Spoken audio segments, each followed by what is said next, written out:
जंसुराज के बिहार में जरूरत बा, अब के पलटे के अच्छा मुहूर्त बा।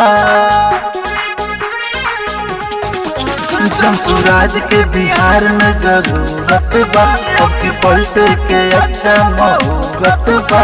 और संत किशोर के जितावे के बा, और संत किशोर के जितावे के बा।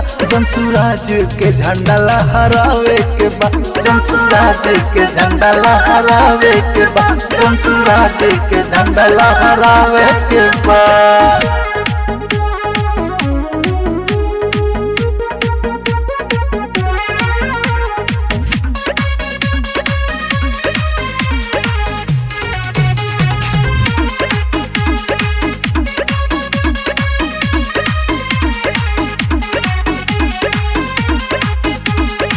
राह दिखाओ तारे चले के साथ में, बटे के बावे नहीं जात पात के बात में।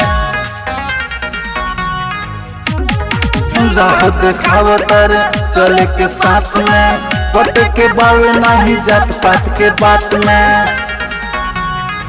मौका सुनहरा ना गवावे के बा, मौका सुनहरा ना गवावे के बा। पर संत किशोर के जितावे के बा, जंसुराज के झंडा लहरावे के बा, जंसुराज के झंडा लहरावे के बा।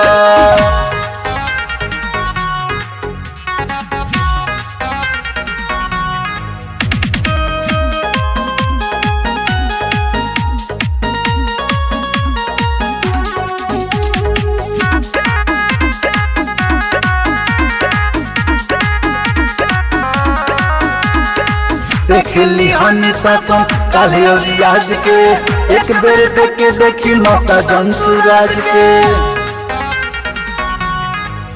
हाँ देखली हनी शासन काले और आज के, एक बेर देखी मौका देखे जंसुराज के।